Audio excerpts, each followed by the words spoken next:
Blah, blah, blah, blah, blah. Oh, click the physical word. No, this portion of the day is really to set you guys up, as Leslie and Juan and everyone have been alluding to, sort of the next phase of this pilot. So you should really see this as a little bit of a tipping point in terms of where your focus is going to start going. And my job right now is to set the context, like the big context for that and why. Right? Why isn't it enough just for now to know a lot more about parental resilience, right? There's actually bigger implications. And that's partly why we're doing this as a group and not working with you guys individually, right? There's a reason why we're all doing this together. So, this is the big picture piece. So we're going to actually zoom way out and then back in. And you guys are going to leave here with some tangible things to do in the next few weeks. So, this is my favorite slide on anything complex, which is you need to be more explicit in step 2, and it just says then a miracle occurs, which is kind of like what this work is like, right? It's like you look back and you can think, oh yeah, that was a miracle happened then, but when you're in it, it doesn't feel that way, right? So just having patience with that, and it is messy. This will feel messy. It is messy. So hold that tension, and we'll all get there. Okay, so what is the first 2,000 days network? We're going to go way back, because we're the ones who pulled this together, and why did we do that, right? We have a lot of other ways we could be spending our time. Why are we doing this? Throughout the presentation, you're going to see this symbol. Think about the idea of a quality standard. What does that actually mean? Why are there quality standards for how people build your furnace? Why are there quality standards for how people build your car? Right? So what is the purpose of a quality standard generally in our lives? Why do we have them? When are they useful? When are they applied poorly? And when are they actually, just running in the background? We don't even notice them anymore. So throughout the presentation, you'll see this little symbol, and that's just to get you thinking, okay, this is the quality standard piece, so that you have a sense of where to see that popping up. And I'll explain a little bit more right now. So what is the network? The network is this network that acts as a catalyst for linking, aligning, and leveraging efforts in the ECU system to ultimately improve collective action and outcomes for kids. So we spend a lot of time in the network figuring out, well, what is linking? How do you know when you're aligning something? How do you leverage that alignment? What are improved ECD outcomes for kids? How do you know? What is collective action? Can you actually support that process, right? So is there value in collective action? Should we just all be doing this individually, and this is actually not a useful process? We are actually going to ask you that as a result of being involved, right? If this is not helpful, or there's no additional outcomes on the collective action piece, then this process didn't meet that particular function of the network. So to ask yourselves, how do you guys think you're contributing to this purpose statement as a result of the pilot? Where do you see yourselves in it?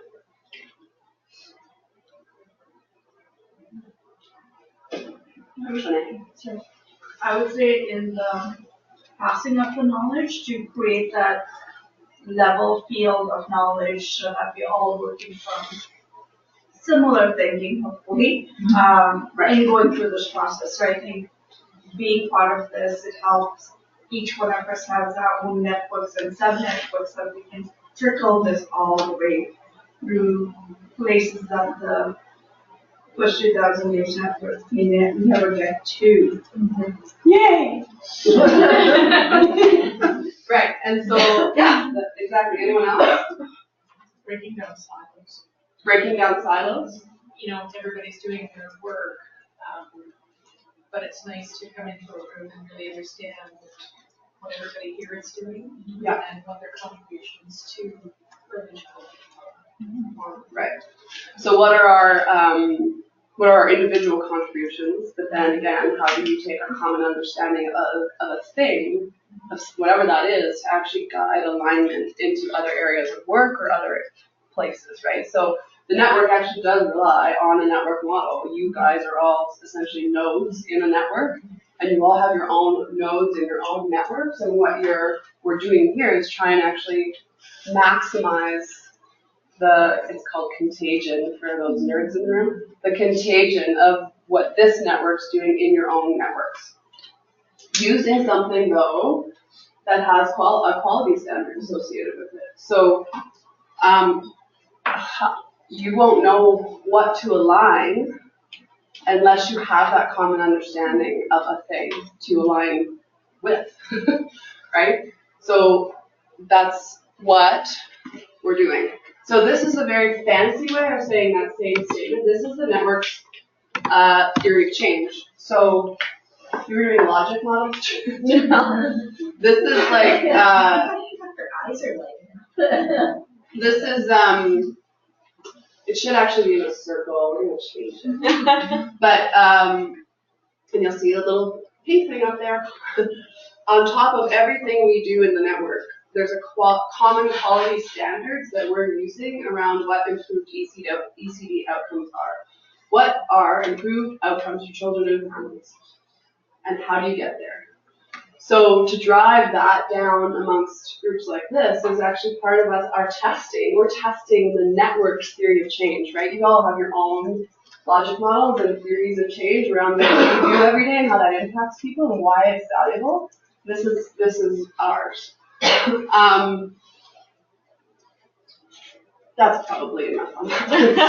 But you can see, like, here, there's individuals, organizations, communities, and system-wide. So how do you apply quality standard to your own work? How do you do that within your organization? What does that look like in community?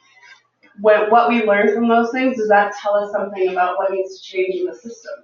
And if we all are on the same page about those things, can we advocate then for those changes that we couldn't otherwise do before? That's the key. You can do it alone, then we should do it alone, but that's different than the approach we're taking. We're trying to actually do it together. Jane? I just wanted to say, as you were talking about that, with your question on the last slide, that the fact that we're all doing this together, is building our capacity for this community. Yep. So that presumably, as we get to know each other and trust each other and connect, I now know who to pick up the phone and call at these different organizations. I know a little bit more about them. So there is opportunity for us to even align and leverage our work in this room. Right. Because otherwise, we can all just go to the Strengthening Families website and you could do a webinar. You could sit in our office. No, right? So you guys can actually get all of the content on Strengthening Families by yourselves. Yeah.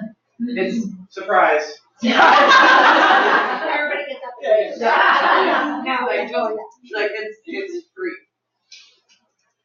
So then the question becomes like, well, why would we go down this road of having individual coaches and having you all in a room and having you take 4 months to actually understand parental resilience and why it matters as a group? There's a reason.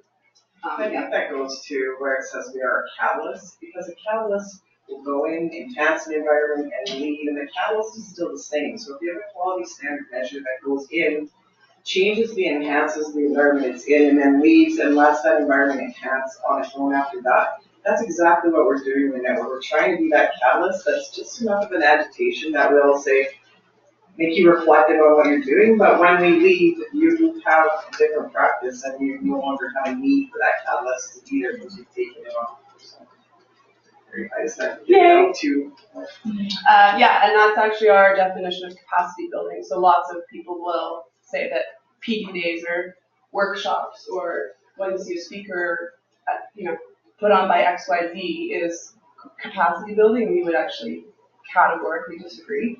Capacity building is the ability to integrate your learning and change the environment as a result. This process should help you do that. right? And we're here to support that longer process, and that's what I mean about this is like a pivot point, right? Now you're going to have to go and test your ability to do that with others, essentially, and build your own. They don't stop, right? You learn as you go too, but now you have a piece of knowledge, information, a capacity that you are going to try and test in a specific environment. So, this is a little bit of background, but it is important. So the network, that period of change came from the fact that the network sees itself as a collective impact initiative. And there's lots of, I'm not going to go into that. But I will, for lots of reasons. It's hugely problematic, number one. No. But collective impact sort of has these 5 conditions, and you can guess why people want collective impact versus not collective impact. Yeah. It's a bit of a weird. Is that a theory? Like, thing? it's a thing. Not collective. Yeah. Yeah. Well, people do it all the time. Yeah, that's true. That's where the silo thing comes in. Collective impacts ultimately breaking down silos, finding those points of alignment. And one of the tenets of collective impact is this thing called shared measurement, which is everyone's like bane of their existence as they're doing collective impact, because lots of people say, well, what are we all going to share? What are we all going to measure that's the same? And if you're a collective impact initiative that has huge amounts of government support, or you're, United Way and the mayor's on, you have all this power and influence saying everyone in ECD is going to measure X, and they have the power and the influence to actually change your individual organization's reporting systems, then yes, over time you end up all reporting a shared measure. But the network has no power, no influence, and we didn't even know what collective impact was when we started, although we inherited the term. So we had to think about, well, how would you get a bunch of different organizations to measure the same thing if you can't actually tell them what to do? And they have no incentive to change on your behalf. Like, who are we to tell you guys what to measure, right?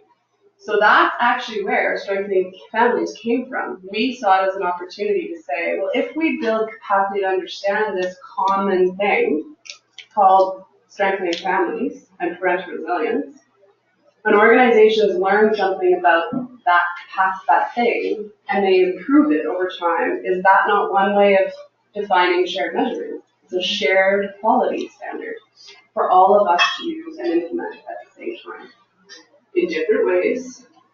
But that parental resilience chunk is essentially how we're testing the collective impact model. It's our alignment point, essentially. So that's why you're all here. Like there was Thank you. we tried some other ways, like the EDI, right? We thought maybe the data from the EDI would push us through, but it's just data. It has no capacity for measurement or standard. But next, Yeah, or sustainability, as we learned, but Yeah. And That's contribution, right? Yeah. So we would never, as a network, say we contributed to an improved EDI score provincially. Like, that's madness. None of us could say that. That might be what we're all striving to. There might be a lot of World benefit in peace. improving the EDI. World peace. Yeah. Don't forget. Yeah. Network has created world peace.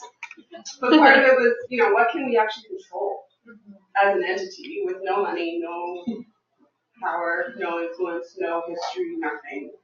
What can we actually do that's meaningful, useful, and actually shows alignment for shared measure? And then we are a network, so that tells you something about how we behave, and it's what you see. It's all the coaches coming together and pulling this together on their own merit, and people in the room sort of infiltrating different pieces of information, and us being able to leverage that. There's no hierarchy, there's no reporting inside the network. It is a very organic, community-based kind of approach, internally as well as we do. Anyone else step in as I'm speaking? So I put that against the shared measurement piece of collective impact, because that quality standard is our code for shared measurement. We can replace them. When you're talking about the first 2,000 days network and how we're doing collective impact, or if someone asks you, well, what's your shared measure? You can say, well, we use a common quality standard. And here's this thing I was a part of, and here's what that looks like. Which really your friends at the party, they love that stuff. I was just thinking, who's ever gonna ask? Yeah. Here's your share. Someone asked me, I would be so proud. I don't know where I would do that.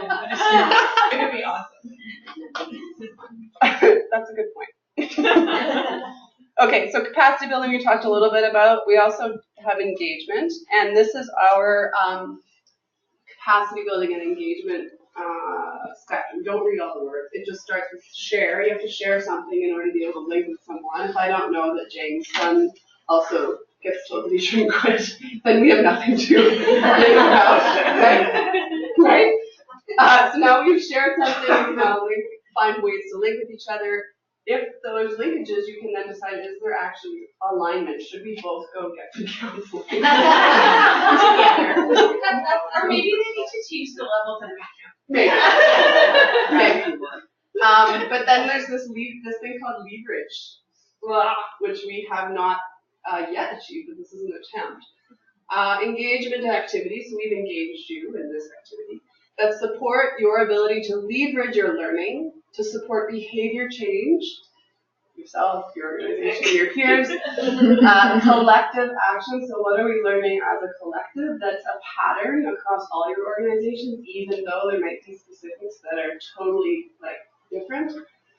And then what does that tell the network about our capacity to leverage or advocate for systems change?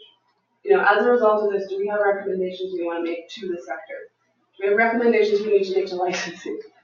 Who knows? We don't know those things. But what are the systems in which we're all embedded? And is there an opportunity as a result of this process to say something about that? You see where this is going? Yeah. I have a clarifying question. Yes. So leverage, I think, can often be defined as if somebody's already doing something, well, I'll just take what you're doing and do it. So right.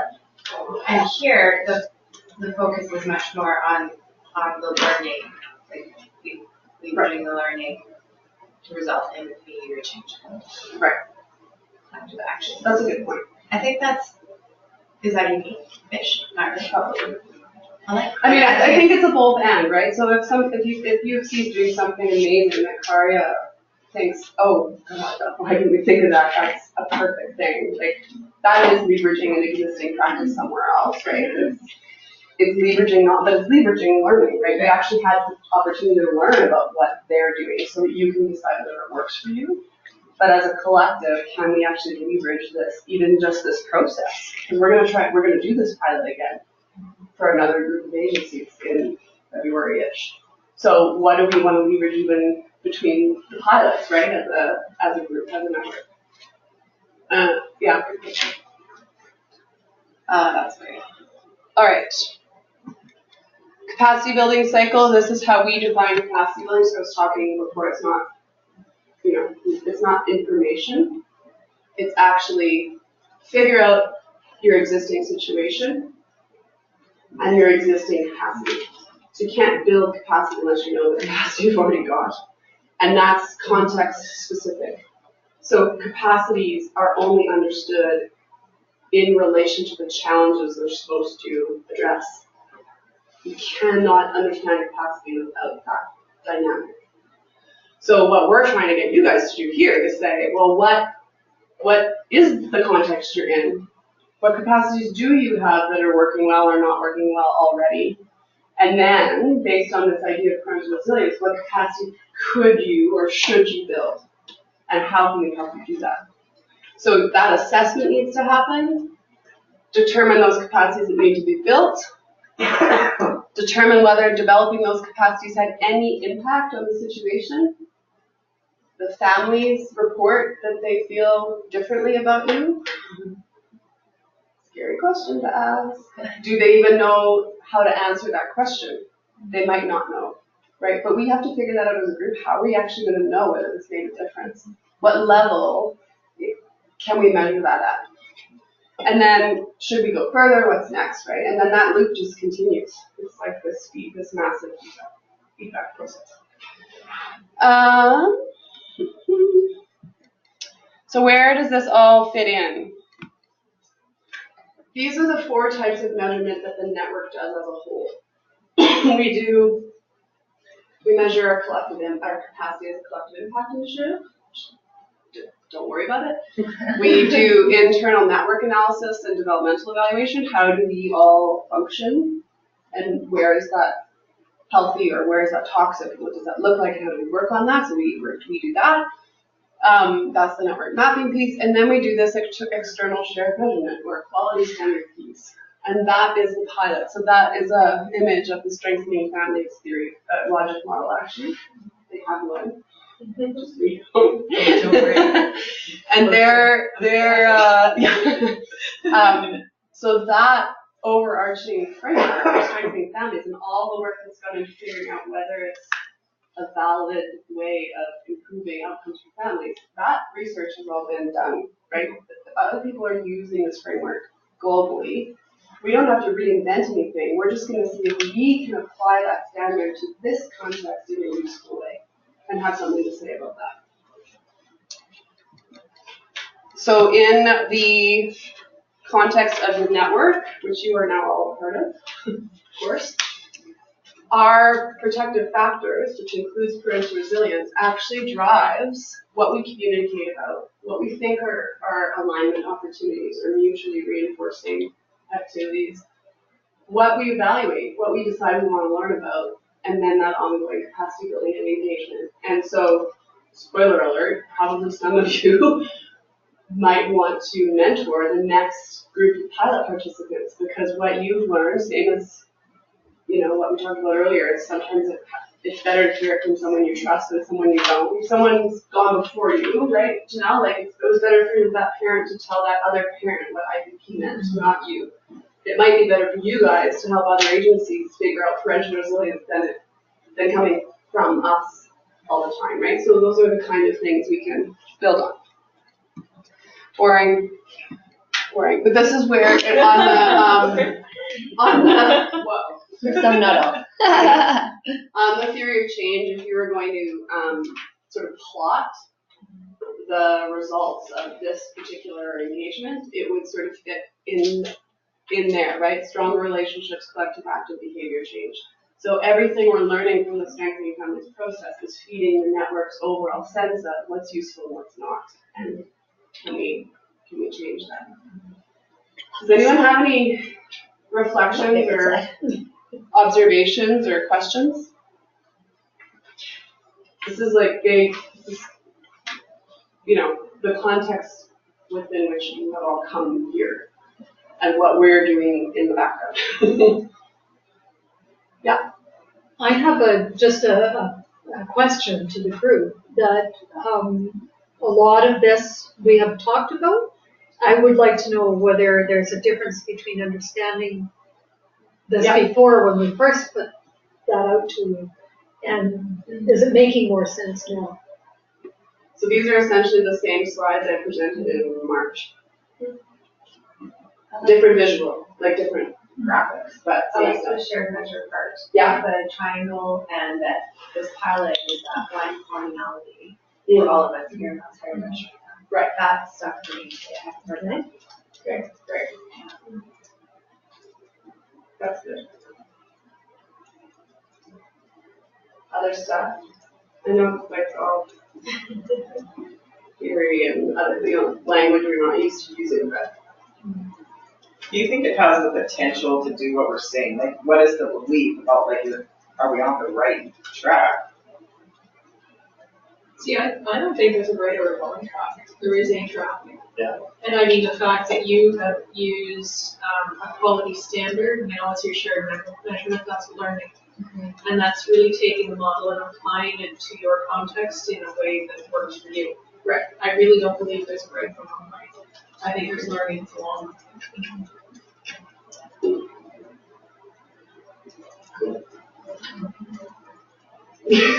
Lana's happy about that answer.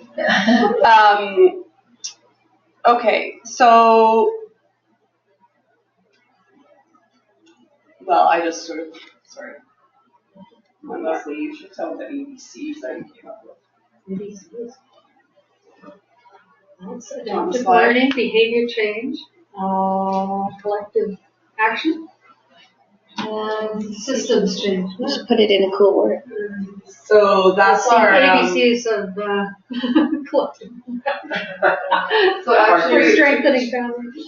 this is an interesting thing. Janelle just talked about logic models. We actually listed on our strategy sort of table, which is sort of trying to copy a logic model.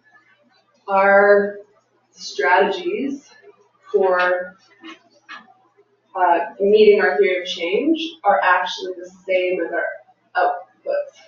outcomes. So these are both strategies in order to do the work. This is how you do execute, and they are also our outcomes So at a network level. At the end, you will have those things. At the end, we are measuring as a result of all the investments or the initiatives we undertake, the degree to which they support these four things. And you might have improved early childhood development outcomes. You might have improved parental resilience. In the case of the coalitions, you might have a common quality standard for community engagement. So there's all kinds of other sort of sub-outputs, but these are the four outputs. But they're also our strategies. So we don't, it would not, that's why it can't be linear. Mm-hmm. Anyway, this is where people like us geek out. Okay. Does any of this resonate? Like what parts do you guys feel you can connect to and all that? Well, I'm thinking about, so what do you need to see like as an outcome from CARIA, let's say, that will add to this? Like what measurables, like what numbers, what data, how are we going to report if things have changed? That's an excellent question. Yeah, we will answer that. The biggest answer to that, and the most important answer to that, is what you've learned and why. What has changed and why. And that's not a number. That's a story. And as a result of all of your stories on what you learned or changed and why, we as a group would be able to pull out maybe patterns. Why did things change? Why did they not change? What are the resistance points in the system to change? What are the resistance points in ourselves for change, right? So that collective, that's where we get the collective action thing, that collective understanding of your change processes, essentially, are at the highest level super important for the network because that culture of adaptive learning is exactly that. So we know what it looks like for the network. What are those patterns that happens in Chinese networks for sure. They also happen for us, right, or anywhere else.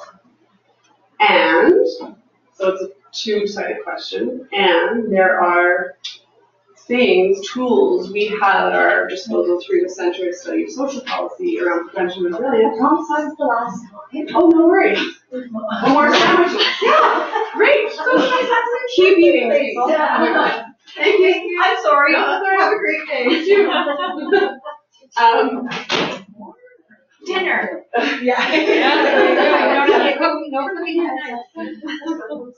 So when you think about common quality standard, the common quality standard we're using at a high level is strengthening families as a framework. And then we're getting really specific on parental resilience as one of 5 protective factors, right? There's 4 others that we will touch on, but we haven't yet because we're not going really deep into parental resilience. So one of the ways of knowing have we made progress, has this helped, is to say, has your capacity in parental resilience improved, changed, got worse?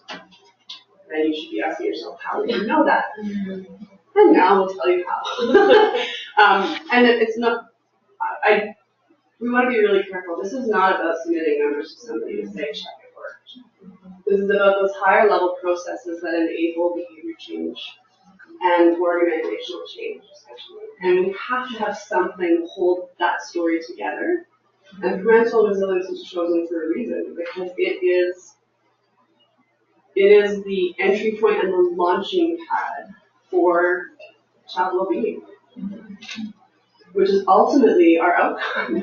Our final outcome is improved child and family well-being, which is actually not our theory of change, it's strengthening families' theory of change.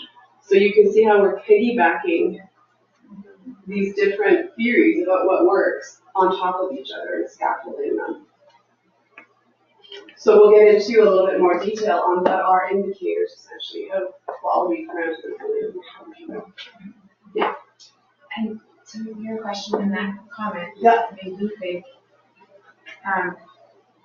like how important, because I think of bringing it back to Calgary Reads, and how important it will be for us to use this quality standard, like within our own internal evaluation, because I can see it getting lost in the sense of if we use it as the planning, or we use it in the staff conversations, or we but at the end of the day, if we're reporting back on certain deliverables and numbers and et cetera to funders for particular grants, there's that lost opportunity at that point. And so in some cases, hopefully someday all funders in the world will be looking at strengthening families, will be this great alignment.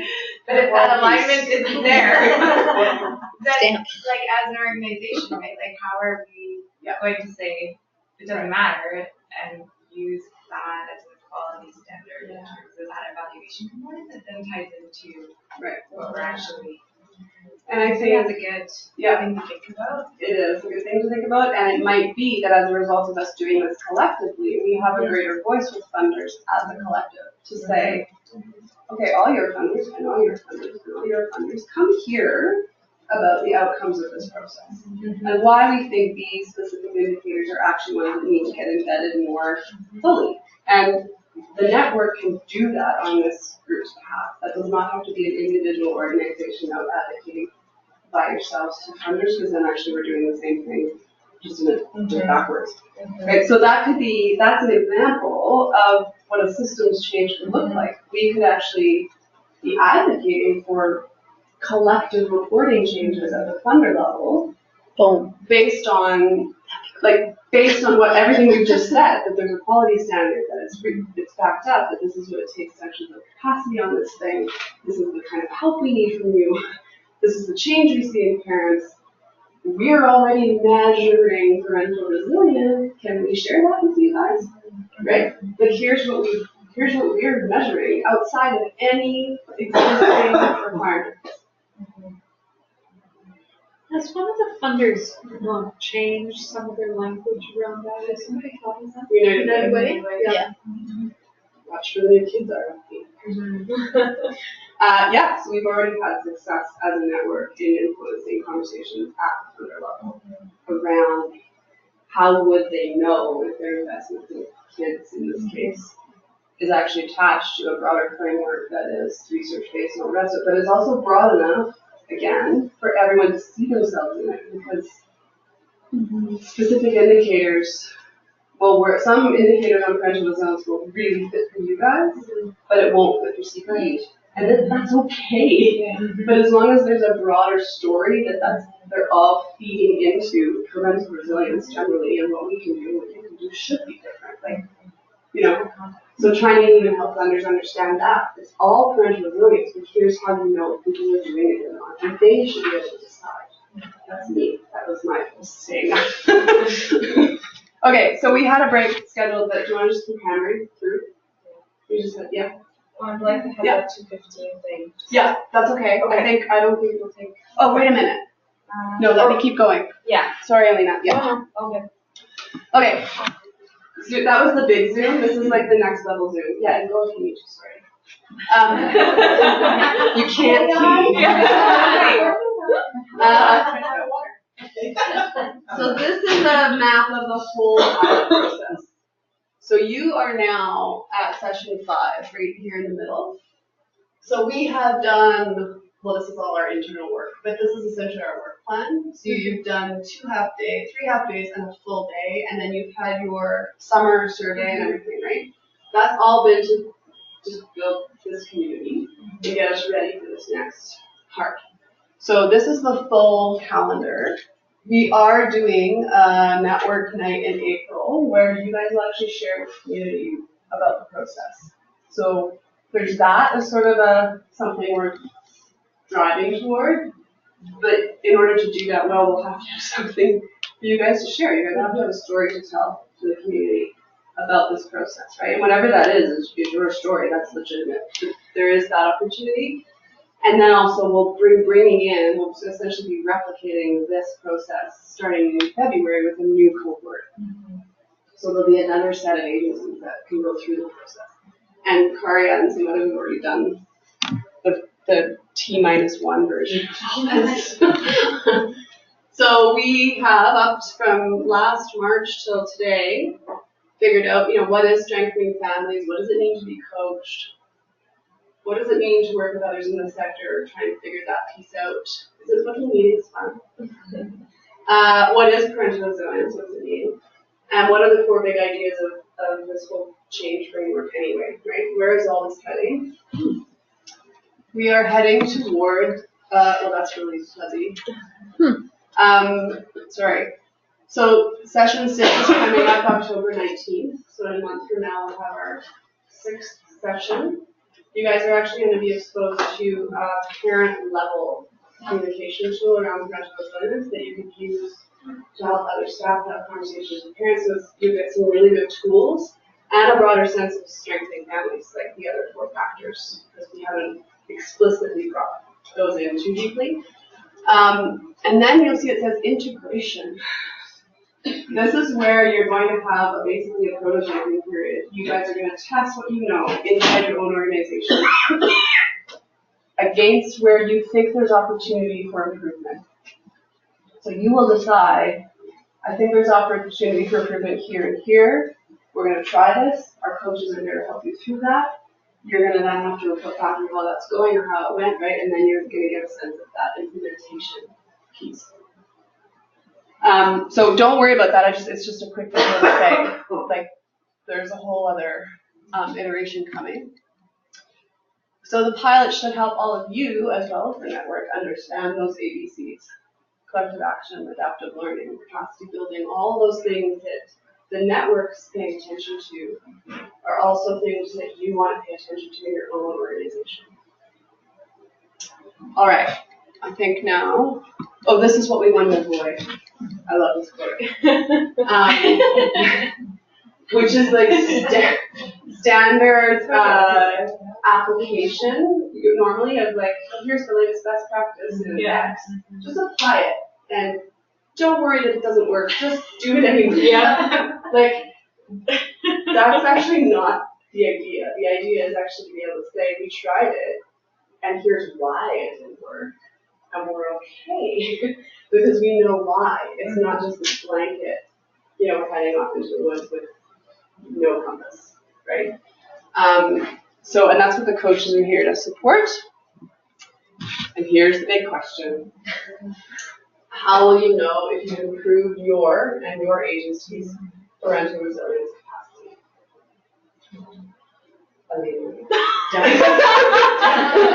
No, I'm gonna turn it over to Lena a little bit, and we'll just talk through together the process we're gonna take between now and the next session, and set you up for how we'll be able to answer this question ultimately. And it's not a test, but it looks like it. It looks like a test.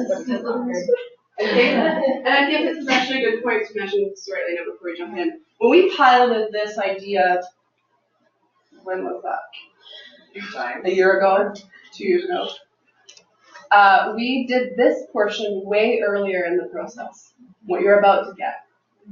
And what people did was take it and say, and use it as a test. Am I good enough? Am I bad enough? How do I check more boxes? Okay. So that checklist mentality is actually the antithesis of what we're trying to do here. What we're trying to do is give you a tool to help you understand what quality looks like and where you can get closer to the definition of quality. It's not how many boxes. Someone actually asked us in the last pilot, how many of these do I need to do before I'm doing parental resilience? Like, the answer is, I reject the question. Is the answer to that question. So You missed the point. you missed the point, right? And we missed the point because we got there too fast. We didn't give the group so time to understand what this feels like, what this looks like, make it personal for them. It was just like, oh, here's another thing I have to lay on top of everything else and check that I did. And that's not the point here, okay? So the tendency for all of us, because this is how we've been educated, is to see something that looks like a checklist and think it's a map on. It's not a map on. It's a thinking tool. Okay, if I could just add before we jump over. This particular, what Life is just explaining, has been internal process of the network, because when we look front line and we're trying to do this, we saw this whole process stumble at the checklist. So this is the 5th iteration, and we've seen every time it fall at this place. And so this process is very intentionally set up later to kind of help serve that mindset shift, that behavior change. So it's a learning in itself, I guess. Is there one for me or one for? There should be a map. Oh, yeah. There was one for agency.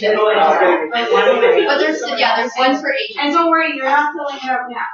Yeah, just looking at it. These ones are one for agency. These ones were supposed to be handed out before Life started, and I did not do that, so my apologies. And I can just go and you need to go. No, they have. What do you want me to write on each slide? So, I'm not sure, have you guys seen this survey before at all? The parental resilience from the Center for Social Policy? No? Okay, that you have, okay. So here's the challenge we have. And I'll go through the slides as well, so it'll be a little bit all over the place, but we obviously need to build a case for how this pilot is impacting systems change and collective action, collective impact. And we, just like somebody asked before, how will we know we're actually getting there? There's inherent value in your guys' ability to do the work and your ability to influence your organizational practice, so that is an unquestionable value as well. But from a bigger systems perspective, how do we take that and that amalgamation of action and nodes of influence and leverage it, as you say, towards that systems change component? And for better or worse, the higher ups listen to the quantitative aspects of the work. So we need to have a very careful balance of these quality indicators, and right away we go into the numeric thinking, right? It's math, it's checklists, it's points, it's count them all up, and that the more points, the better off we are. And just like you were saying before, that can really kill this process. And that's why it's so important that there's trust in this room, that when we tell you this is not a checklist, you believe us, right? Like, it's really not. It really is an evidence-based tool to assess a shift in practice, right? And so it's the shift we're measuring. It's not the getting from 0 to 60 in one fell swoop. So you don't get a prize for checking every box off. You want to understand what happened in the middle, right? The pre and post. So that's why these surveys were developed as pre-assessment reflection tools, if anything. It's something to take you through a thinking process about what's happening in your organization right now, what's your understanding about parental resilience, and how has your work around that area in your organizational context shifted the culture and the practice of your colleagues of the organization as a result of this learning. So the idea being that we would do this survey at the beginning of your change process with your agency, and then afterwards. Again, if we gave this to you right before you even knew what parental resilience was, and there wasn't this trust, then we obviously would get into the checklist completion step. So now we can tell you that for real, this is just something to help you think through what's happening and what the quality measures might be. Now, not all of them are going to be applicable to you in this, because this, again, was developed by these guys, Center for Social Policy. The research has been done. The evidence is there to justify why all these elements are indicators of quality parental resilience work in an organization. If you're a parent support program versus a child care center, obviously the indicators are going to look a little bit different. And so in every question, there's a not applicable box, right? So the survey is something that we're asking you to think through how you would actually implement it with your agency in mind, right? Because you might not have the opportunity to bring everybody together and have a conversation about this in your organization to try to fill it out on behalf of your agency. Maybe it's something that you do on your own, keeping in mind what's happening at your agency level. Maybe you do it with your partner, so the Family Matters folks, maybe you guys get together and brainstorm how you would apply this from an agency perspective. And obviously it's only the two of you who are doing it, but that's okay. The trick to all of this is, and there's a slide on this, I believe. Yeah, posted.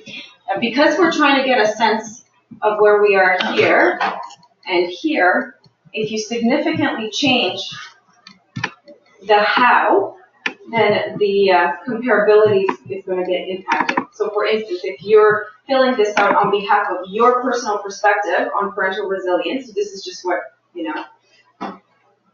Mary thinks today, and then in the post, Mary does a workshop with all her colleagues and fills it out on behalf of those colleagues, then obviously it's not comparable to what Mary thought.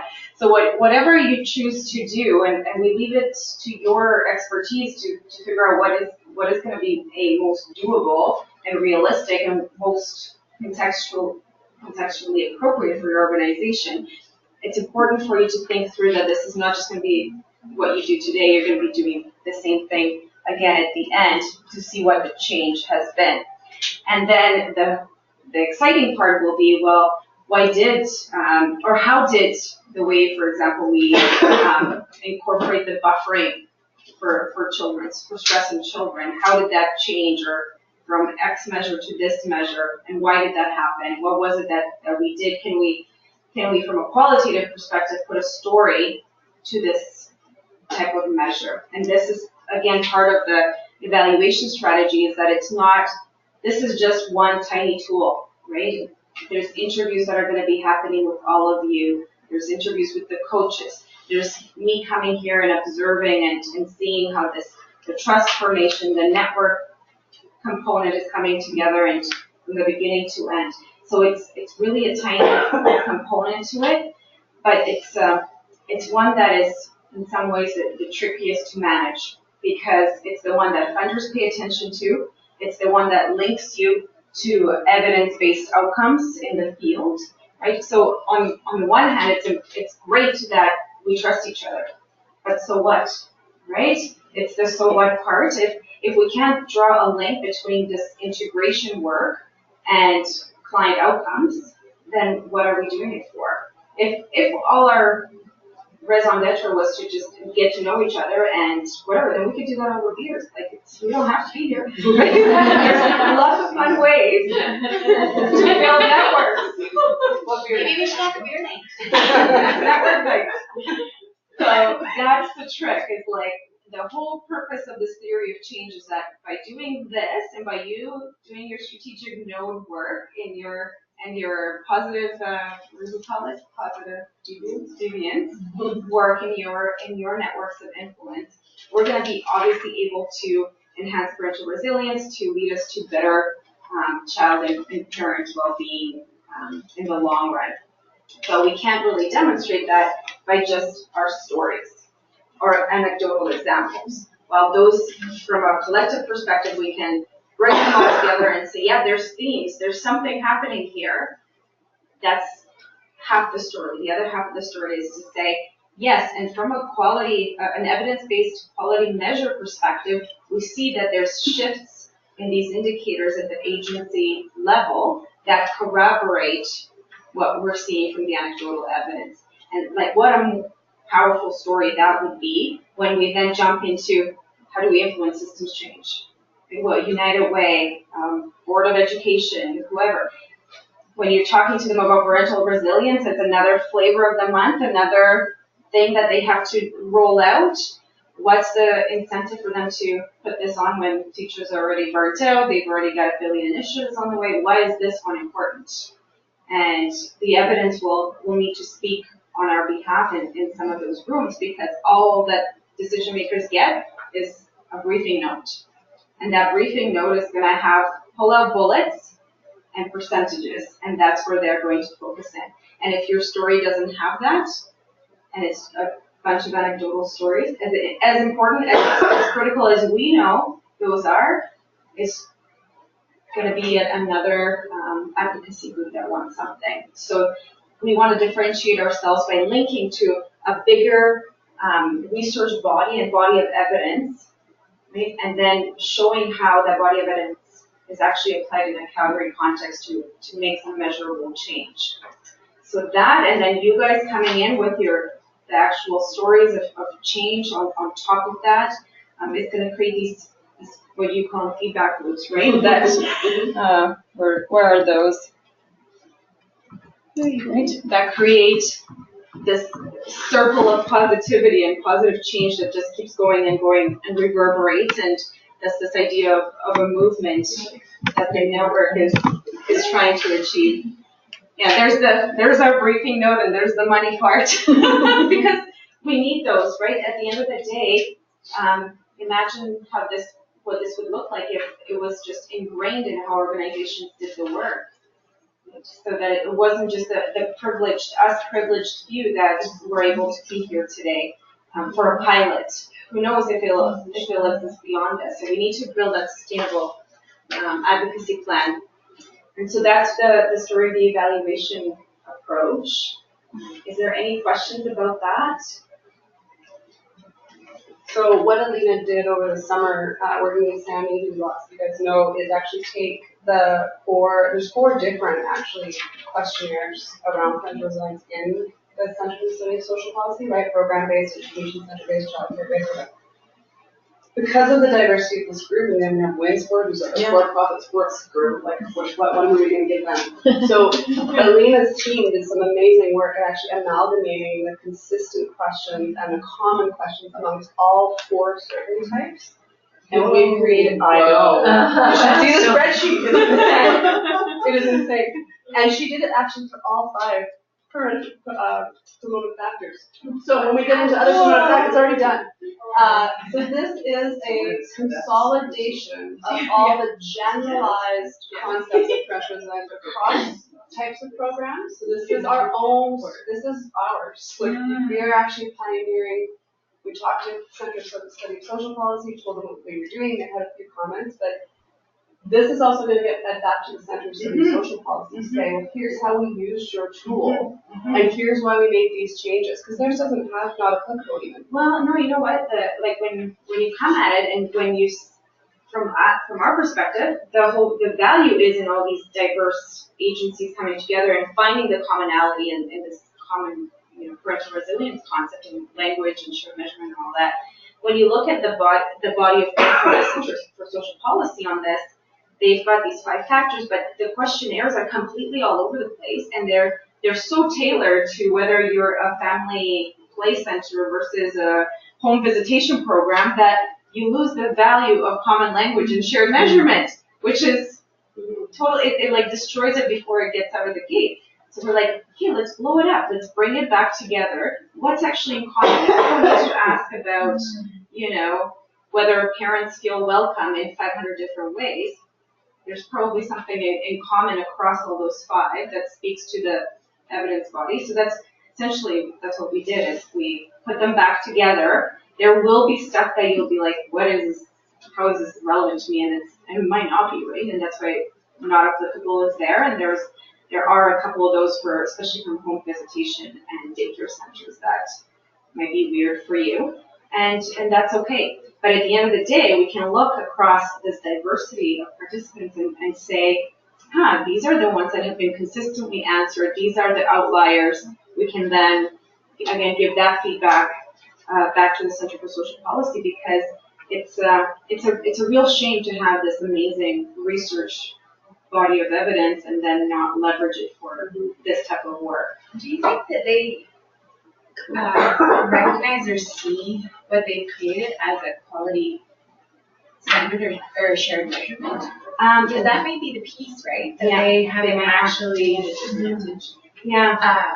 sort of, like, I know the theory is that if everybody is working in those 5 areas and meeting these standards and doing these things, that will then, like in their theory of change, will lead to you know, the movement. That's right. The needle, the collective, whatever you want to call it. But they might not actually recognize the mechanism for it. That might be very interesting to go back to them and say, if just what you said, right? Yeah. They might not see that shared measurement. We did tell them that. We're like, I think we did it first. We did this first, and then we told them we did it, and they said, asked for forgiveness.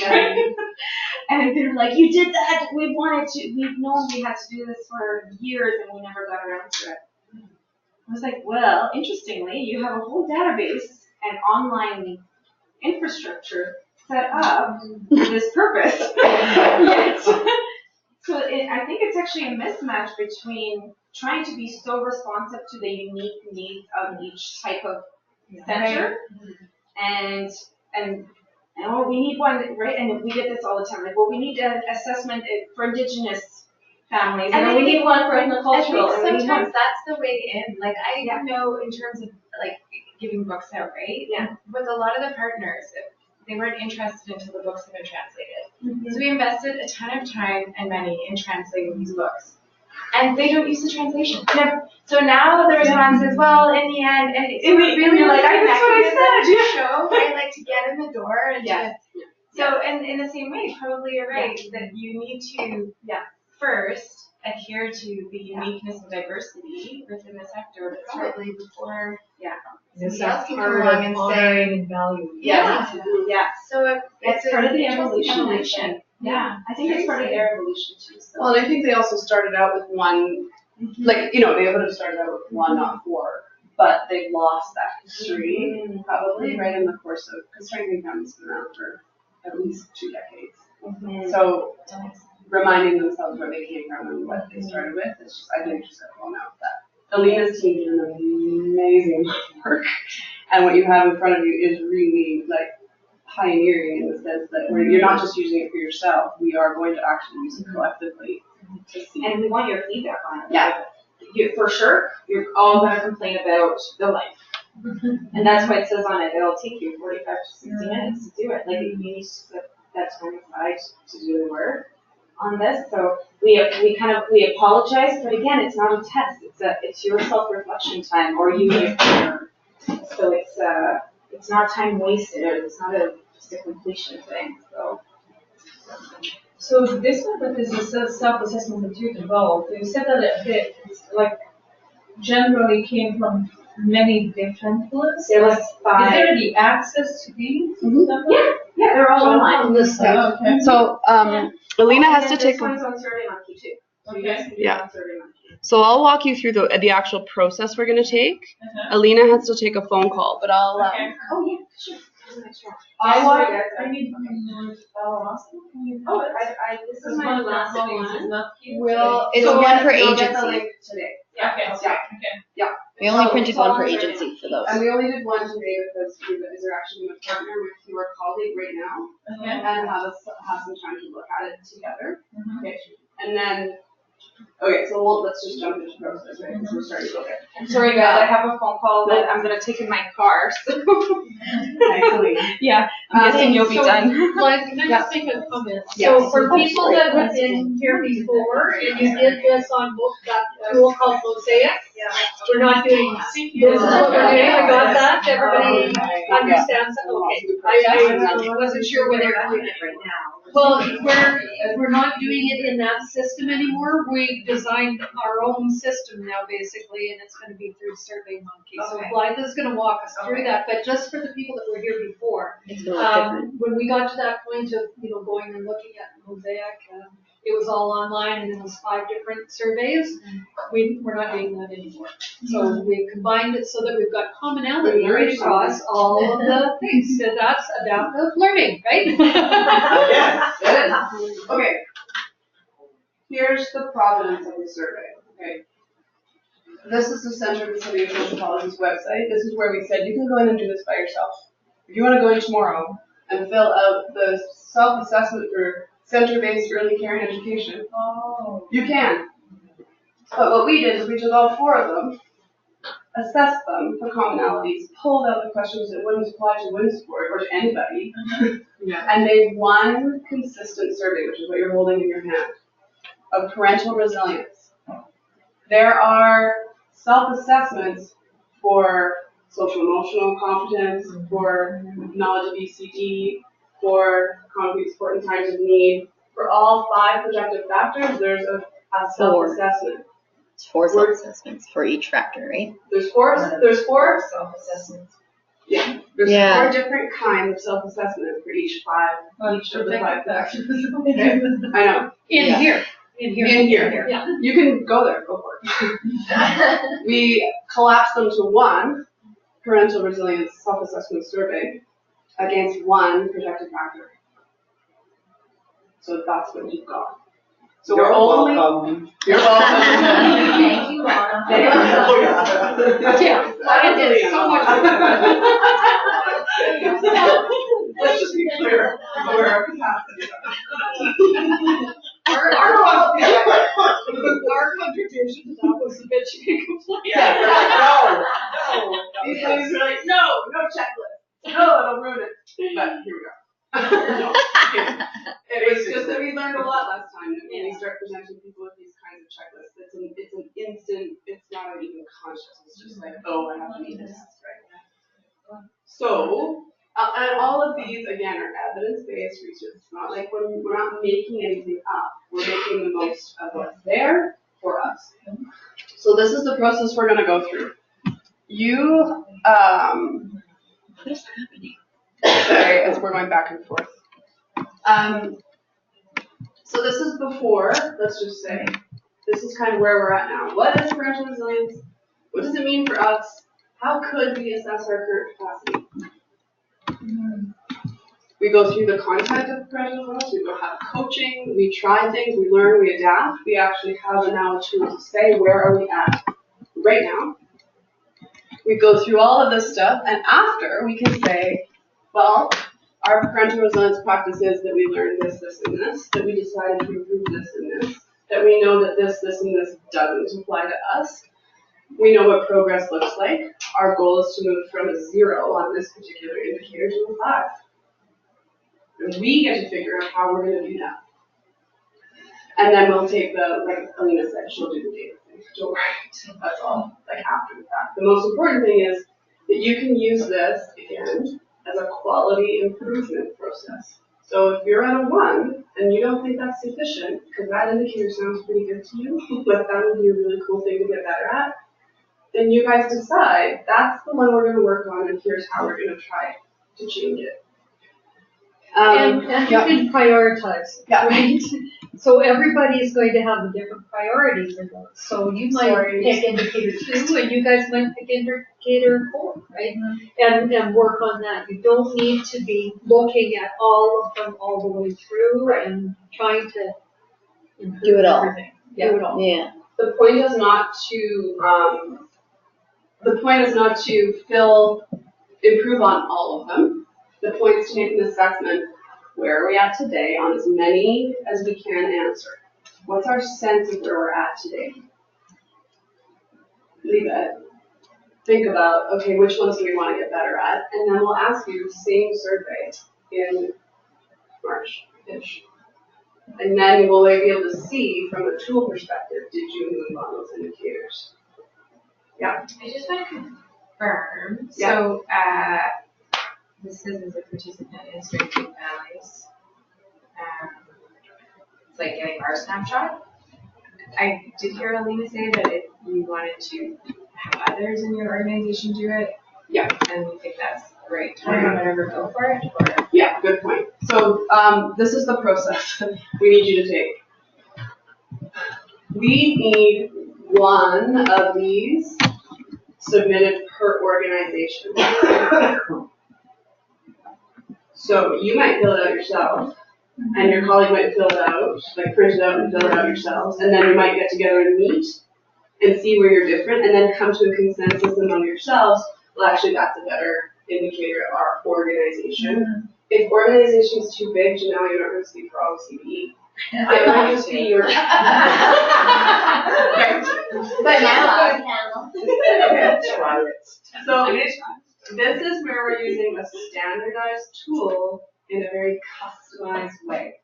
You have to use the tool in a way that makes sense for you, and it has to be repeatable. So if Janelle goes out tomorrow and sends a survey out to all of CBE, and she thinks she's going to get the exact same respondents and the exact same picture 6 months from now, because she can repeat that process identically, great. If she thinks it's actually better to sit down with 5 people and go through a process that she can repeat again in 6 months, then that's what she should do. If it makes sense for you to just do it with the person who's in the pilot with you, because actually you two are the only two who know enough to answer it, don't get people to answer this that can't. If they don't know enough to give you a quality answer, don't include them in the process. On the other hand, you could use this as an internal engagement tool to have conversations about what parental resilience looks like. If you need to build capacity in your team, or you need a way to open this conversation, open it using this. fill it out yourself. And say, here's how I answered it, where do you guys disagree? That would be cool, especially coming from a leader. Where am I wrong? You guys tell me where I'm wrong. And where I got it wrong, and tell me why I got it wrong, right? That's a vulnerable bit of behavior change conversation.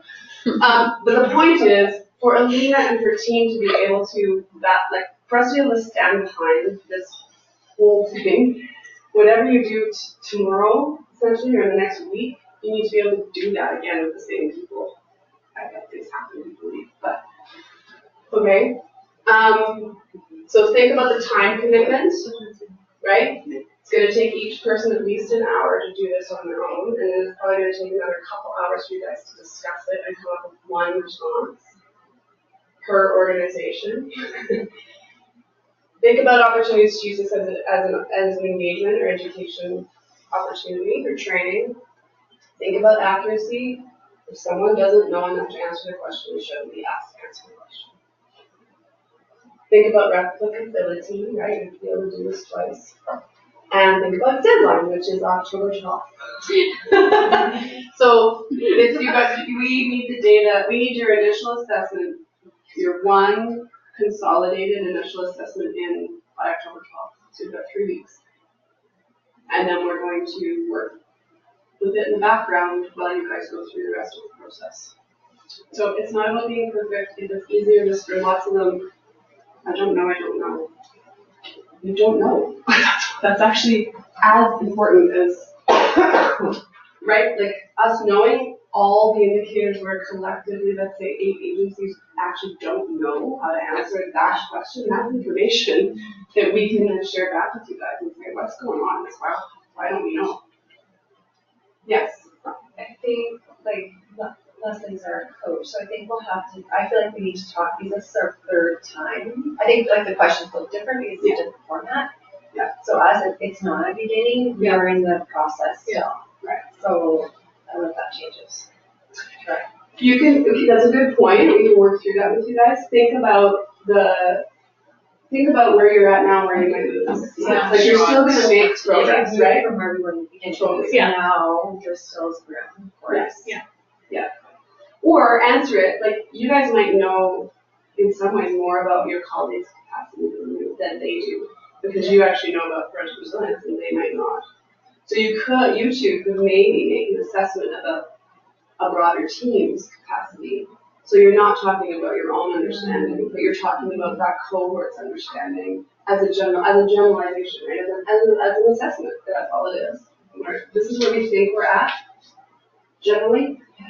This is where we think we could be at, generally.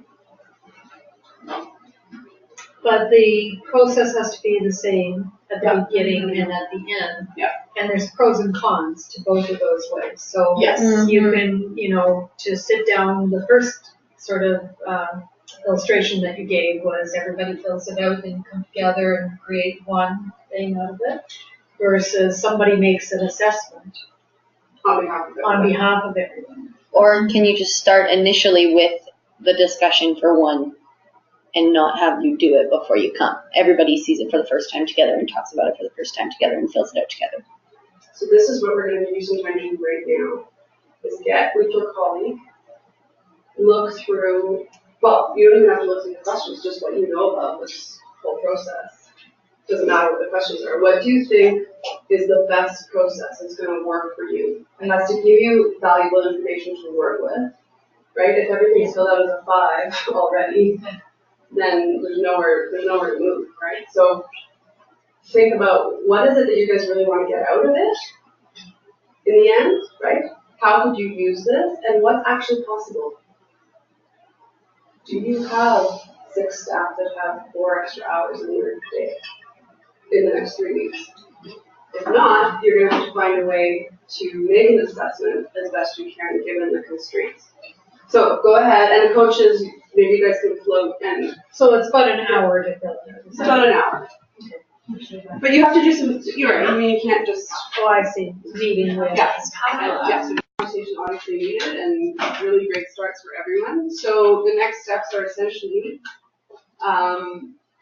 we'll send out the survey link. If you guys want the PDF hard copy, you can include that too, so you can print it off easily and play with it and, mark it up and all the rest of it. I think let's just send them both. Yeah. Like automatically. Okay. Can I clarify just something Yes. quick? Janelle and I were talking, so when you have to bring everything together and submit one, so the link, we can't actually send that to our teammates because then they will fill out the survey in the big Right. system. So if you're. So you have to do that. So wait, what did So you have to use paper Okay, hard copy, and then we can get together. and open up fill the it out link, on the link. and do it online. Because then If that's the way. Yes, Only press submit one. once. On SurveyMonkey, right? That's so you'll right. have to go in and even if you guys have whatever process you've taken, if you're having a conversation with 18 people and you're the one who leaves the room with the one PDF and you enter it after the fact, like whatever works. So one response per organization by October 12th, please. Any conversations that you want to share about the process conversation you just had that might be valuable for your peers to hear? Kind of stuff where you're working through. Yeah. Well, one thing that just came out right off the hop for us is the program. And so we were just really thinking about whether it was, are we doing it like our organization was small enough that it could be the organization.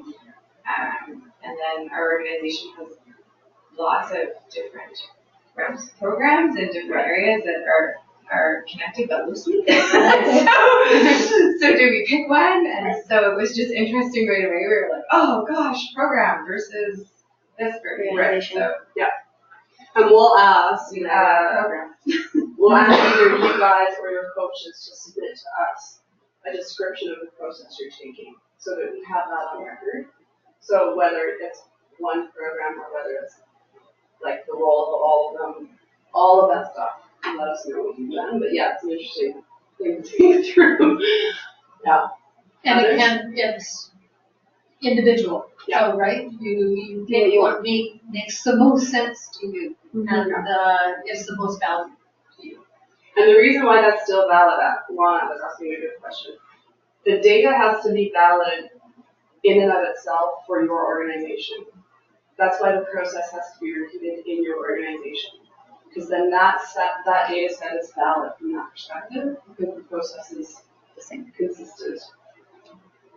The amalgamation of all your data sets is then valid in and of itself because the underlying data is valid. Does that make sense? And despite the fact that you've taken different processes to get your data, that's actually less. It's not a problem in terms of that validity of the data. if you're, well, I was asking an evaluation question. Oh my gosh. Did you get Let's on your head? But whereas if Janelle filled it out one way in step A and a totally different way in step B, Janelle's data isn't valid in and of itself. She wouldn't be able to actually say that that was comparable. Right. So then you amalgamate that and then you're good.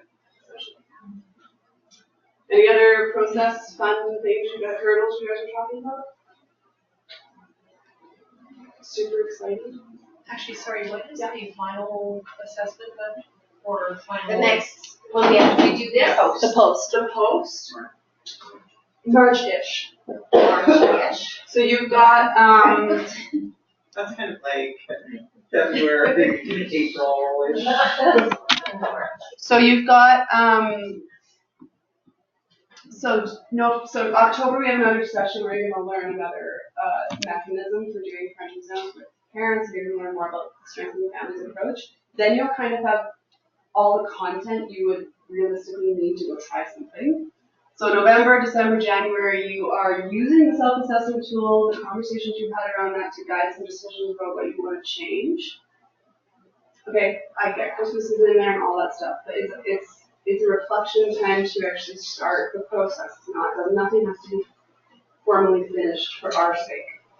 Start something you can actually, that means something to you. February, March, April, we have a share learnings half day in February 15th. So you've got till February 15th to actually try something and share what worked and what didn't. And then there's a network night in April. So somewhere between February 15th and April 12th, we'll gather your fun data. If that helps. I know there's That's March-ish. March-ish. Yeah, right. March-ish. Yeah. That's valid unto itself. Yeah. And then there's, we had a conference. Oh, no, sorry. The network night is not till May. Sorry. The planning for the network night is going to happen in session. So you guys don't have to do that on your own time. We're actually going to give you that half day to work on the network night here. So you're not Not having another. physically in this library. Don't think that's already planned. But you guys are going to have, you'll have that half day to plan the network night, and then the network night is in May. And behind the scenes, we'll be doing all the data stuff and recruiting a whole new cohort of agencies. On that note, I was gonna say segue. if you have any ideas of who might be a good fit, can I gloat about my little? Yeah. PowerPoint now has icons you can include in your PowerPoint. Yeah, but I thought the arrows were kisses. Oh. I did too, actually. Okay, thank Well, that's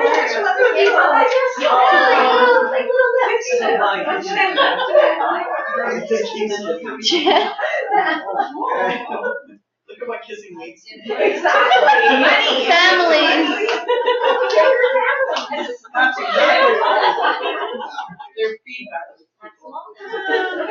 To confirm recording feedback loop. So we start with families. We learn from them, hopefully. That influences our practice as individuals, which influences our team, which influences all 7 agencies in this cohort, which the network then rolls up and tells a story to policymakers and funders, and ultimately will strengthen families. Isn't that the strengthening families logo? That's very cool. That's a great logo. I mean, no one would get it unless I just explained it, but I thought it was kind of nice. I bet they can do that better than the theory of change one. I know. There's that one needs help. So, recruitment for next pilot. We basically want to do the same thing again with a new-ish group of agencies. What we've done last time is offer the opportunity for existing agencies to have different people go through. We are going to have to balance that out with new agencies who want to come in. We've actually got a list going already. So. Suggestion. So if you're interested in having the opportunity again, or you can think of another agency that you know in the space that would be great and has at least someone in their organization who would like lean into this instead of being like, what did I do? You can throw those names out now. Or come and send them to me if I can think of them. Yeah. And if you want to go again, Do it. that's legitimate. We just have to, we'll have to make a call based on how many people are interested. That's all. Yep. UFC would like to do it You could again. have, Send in new people. yes, Cool. you could send Yeah. a new set of people. Or one, Are you putting your name down or you're just confirming? again. Cool. I didn't know if you were confirming the process or if you were. Toss in the ring. You have a big system. You're never getting everything. I talked to Discovery House the other day.